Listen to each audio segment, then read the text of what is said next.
Imagine walking into a factory and buying a brand new house for just $6,800. Not a shed, not a camping trailer, not a plastic cabin, a real home, 2 bedrooms, a bathroom, running water, electricity, a kitchen, and in less than an hour, it's ready to live in. Now compare that to America. Today, the median home costs well over $400,000. For millions of families, buying one means 30 years of mortgage payments. So how can one factory build a livable home for less than the price of a used pickup truck, while an ordinary American home costs nearly 60 times more? Is China simply building houses cheaper, or are Americans paying for something far bigger than the house itself? Because this isn't really the story of a $6,800 house. It's an investigation into why an ordinary life has become so expensive.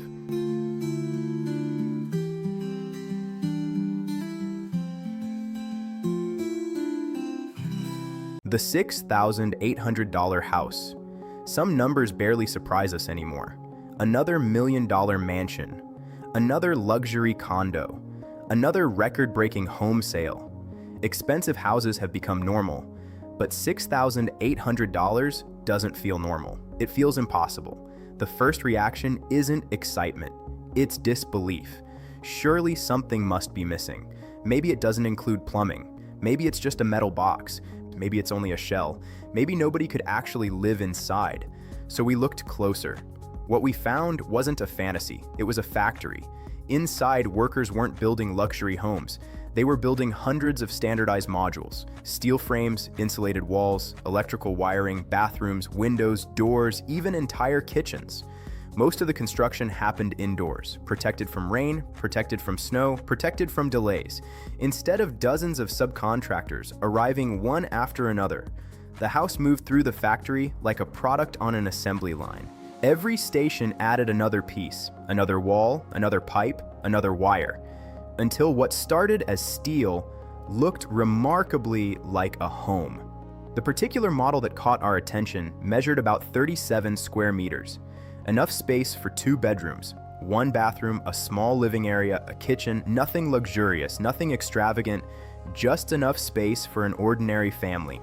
According to the manufacturer, the basic unit sold for around $6,800, with different prices depending on customization, transportation, and optional upgrades.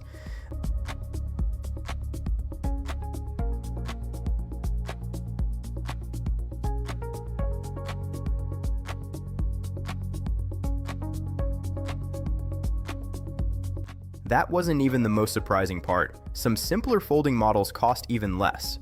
Others became larger and more expensive. The point wasn't finding the cheapest house in China. The point was discovering how much of a real home could already be built inside a factory. That's when our investigation changed. The mystery wasn't why a $6,800 house existed. Factories become more efficient every year. Automation reduces labor, standardization lowers waste, supply chains improve. Those things happen in almost every industry. The real mystery appeared after the factory, because once that same idea meets the American housing market, the final price explodes. Land, permits, infrastructure, financing, insurance, taxes, interest, commissions, one layer after another, until a house that began as a manufactured product becomes one of the largest financial commitments most families will ever make. That's why this factory matters. Not because every American should live in a prefab home, not because a $6,800 house can solve the housing crisis, but because it exposes a question we've stopped asking. How much does it actually cost to build a home? And how much are we paying for everything wrapped around it? Because once those two numbers separate, America suddenly starts looking far more expensive than anyone expected.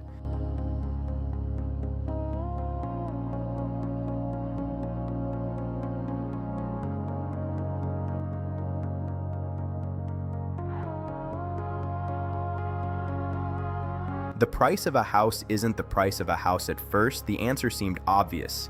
Houses are expensive because they're expensive to build.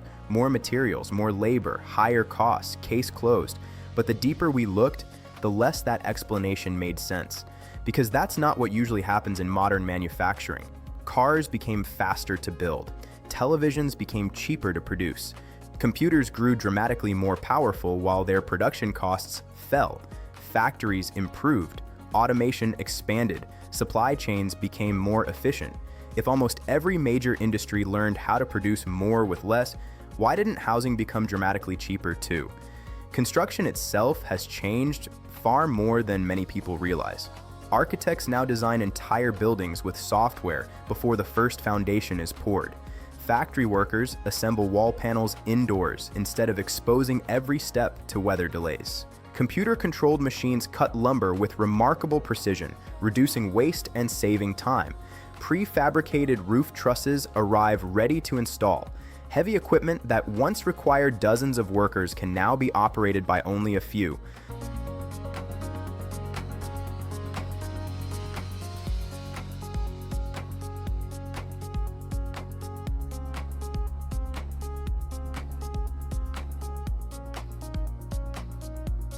According to the U.S. Census Bureau, manufactured housing and modular construction have continued improving productivity by moving more of the building process into controlled factory environments.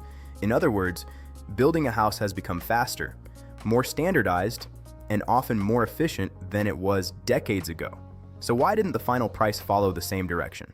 Because building a house and paying for a house are two completely different things. Construction is only one layer. Before anyone moves in, another bill has already started growing. The land beneath the house, roads, water lines, electricity, sewer connections, engineering reviews, building permits, inspection fees, insurance, property taxes, real estate commissions, closing costs. Every item looks manageable by itself. Together, they quietly transform a building into one of the largest financial commitments most families will ever make. The structure may cost one amount, the system surrounding it costs another. That's when our investigation changed direction. We stopped asking why one house could be sold for $13,000. Instead, we started asking why everything wrapped around that house had become so expensive. Because even after every permit is approved, every inspection is completed, and every wall has been built, one enormous cost still remains. It doesn't come from concrete, or lumber, or steel. It comes from borrowing money. And for millions of American families, that single signature will shape the next 30 years of their lives. That's where the story goes next.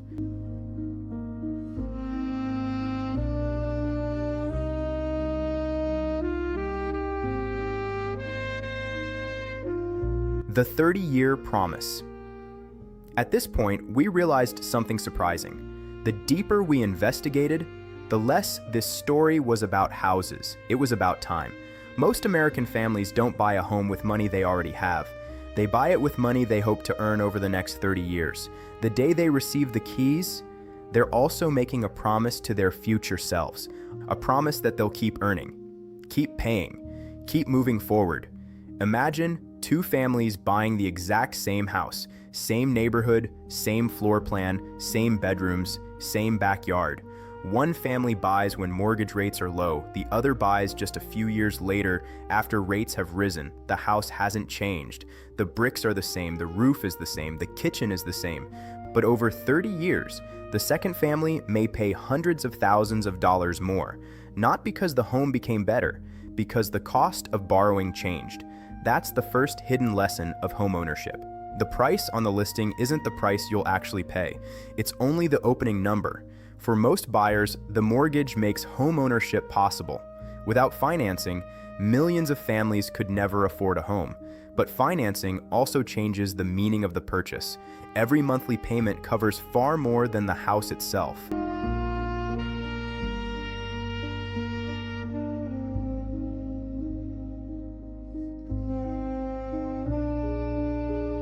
Part pays down the loan, another part pays interest.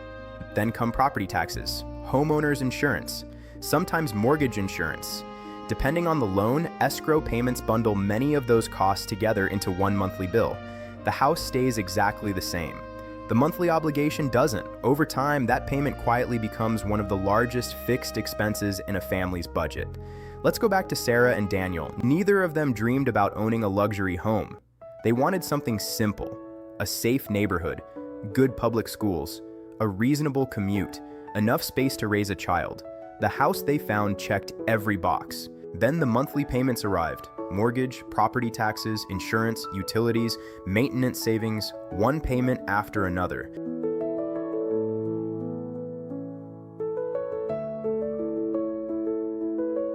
Vacation plans became smaller. Changing careers felt riskier.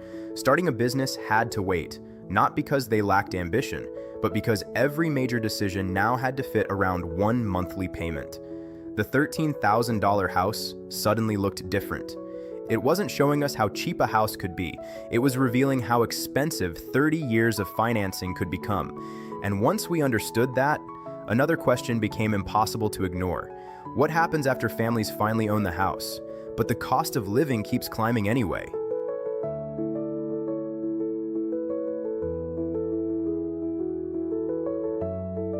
The expensive life around the house. Receiving the keys feels like the finish line. In reality, it's the starting line, because buying a house and paying for a house are only part of the story. Living inside that house creates an entirely new set of costs. Some arrive every month, others appear without warning, and unlike the mortgage, none of them disappear just because you've planned your budget carefully. Think about what happens during a normal year. The air conditioner stops working in the middle of summer. The water heater fails. A storm damages part of the roof. Tree roots crack a sewer line. The driveway begins to sink. The house itself slowly ages, whether anyone notices or not. Then come the recurring bills: electricity, water, internet, trash collection, homeowners insurance, property taxes, lawn care, routine maintenance. Individually, none of these costs seem shocking. Together, they quietly become another mortgage. Housing experts often recommend homeowners set aside around 1% to 2% of a home's value each year for maintenance and repairs alone.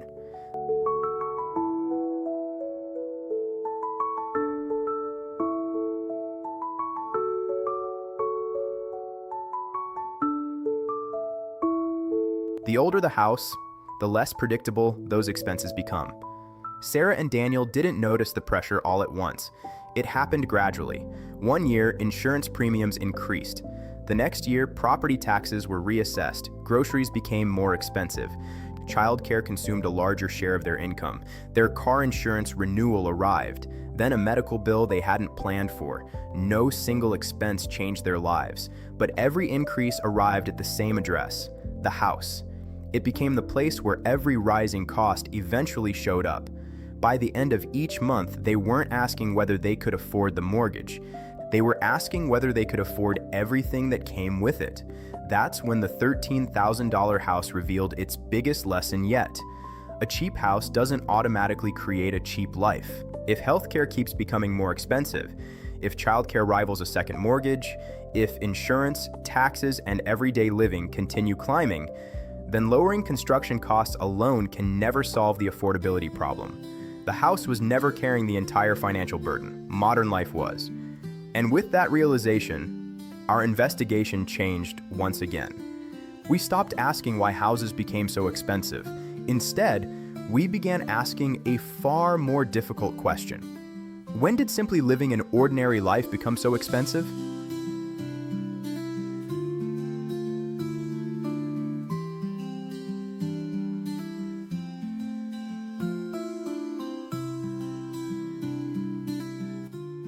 When the American dream changed for generations, buying a home wasn't simply another financial goal. It was proof that life was moving forward. Graduate, find a stable job, buy a house, raise a family, retire with security. That sequence became so familiar that many Americans stopped questioning it. Home ownership wasn't just part of the American dream. For many families, it became the dream itself. But dreams don't usually disappear overnight. They become more expensive, little by little. One decade, home prices rise faster than wages. The next, borrowing becomes more expensive. Insurance premiums increase. Construction struggles to keep up with demand in many growing cities. Available land becomes harder to find near major job centers. None of these changes seem dramatic by themselves. Together, they quietly rewrite the mathematics of an ordinary life. A goal that once required sacrifice now often requires decades of financial endurance. Sarah and Daniel never stopped believing in home ownership. What changed was everything surrounding it. The promotion Daniel accepted wasn't his favorite job, it simply paid more. Sarah delayed returning to school because another monthly payment didn't fit the budget. Weekend trips became staycations. Replacing the aging family car had to wait another year. Their daughter asked about taking music lessons. The answer wasn't no. It was maybe next year. None of those decisions appeared on a mortgage document, yet every one of them was shaped by it. The house wasn't just influencing their finances anymore, it was quietly influencing their future. That's why the $13,000 house continues pulling us back, not because it offers a universal solution. It doesn't. A $13,000 house won't fit every family, it won't exist in every city, and it certainly won't solve America's housing shortage. Its value lies somewhere else. It reminds us that housing wasn't always measured by how much debt people could carry. It was measured by how well it supported everyday life. And that realization leads to an even bigger question. If families around America are asking the same questions, are they the only ones? Or has housing become a challenge far beyond America's borders?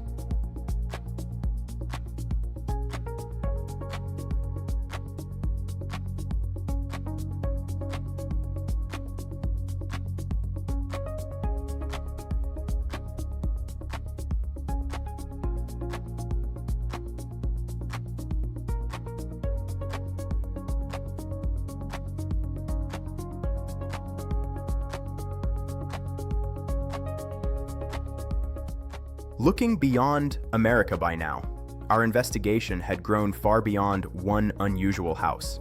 The $13,000 house was never meant to become a blueprint for America. It became a question. If housing has become increasingly difficult for so many American families, is the same thing happening elsewhere? The answer is yes. Across much of the developed world, housing affordability has become one of the defining economic challenges of a generation.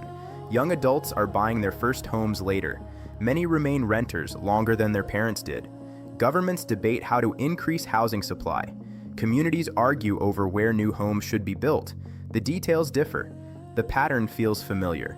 Some countries have chosen different paths. Japan, for example, builds significantly more housing each year than many people expect, helping increase supply in several major cities. Singapore developed one of the world's largest public housing systems, with the vast majority of residents living in government-supported apartments purchased under long-term lease arrangements.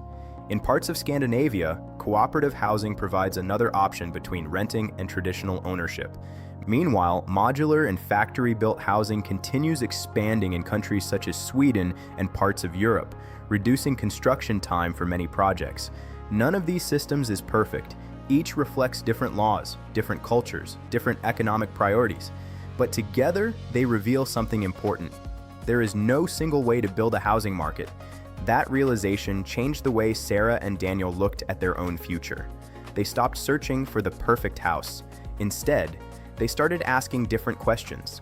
Do we really need another bedroom? Would a shorter commute give us more time together?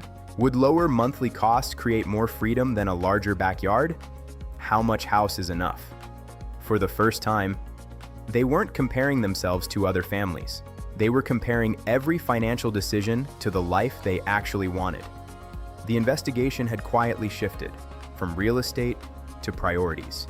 And perhaps that's the greatest lesson hidden inside the $13,000 house. Its real value isn't proving that every family can buy a house for almost nothing. Its value is forcing us to question assumptions we've accepted for decades. Maybe success isn't measured only by the size of a mortgage. Maybe a home isn't successful because it's bigger. Maybe it's successful because it gives people more freedom, more flexibility, and more time with the people who matter most. But that raises one final question.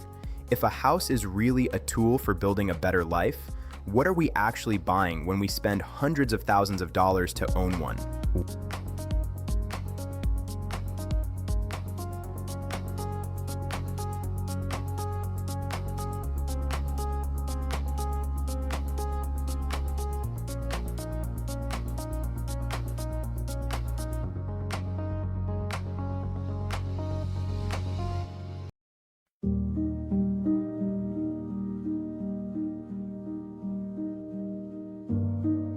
what are we really buying?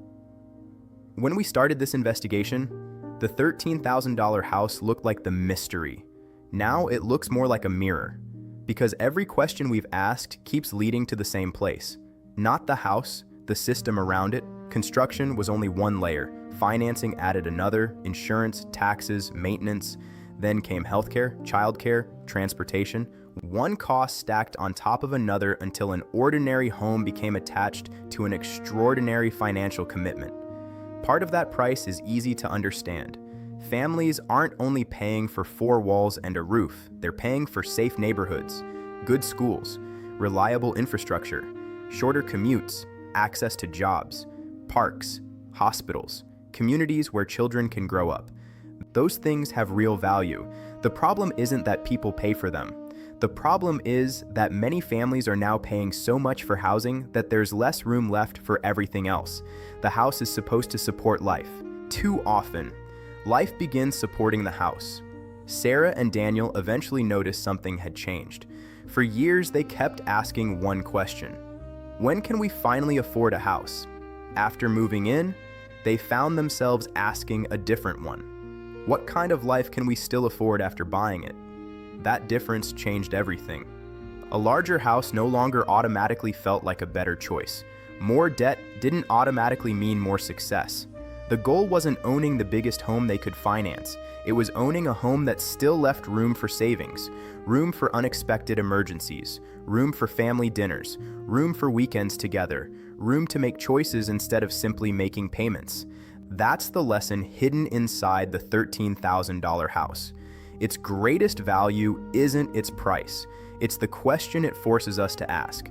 If reducing one major expense creates more freedom, then perhaps wealth isn't measured only by what we own. Perhaps it's also measured by how much of our time, our income, and our future still belong to us. And that brings us to the final discovery. Because this story was never really about one unusually cheap house, it was always about something much bigger. The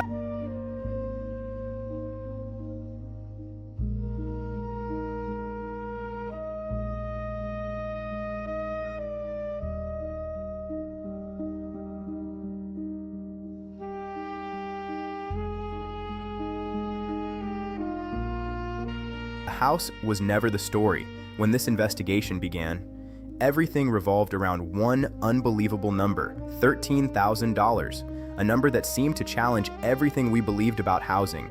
But numbers, by themselves, rarely explain the world. They simply invite better questions.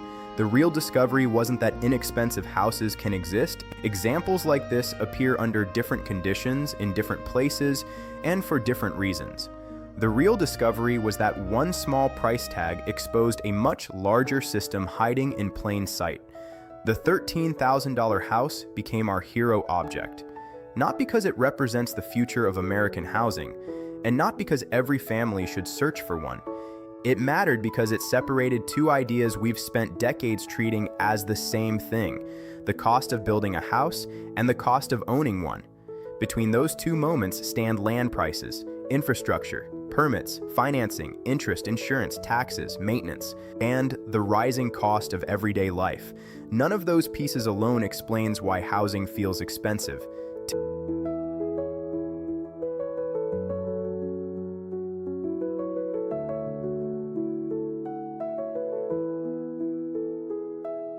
Together, they tell a very different story. For Sarah and Daniel, the investigation ended with a different definition of success.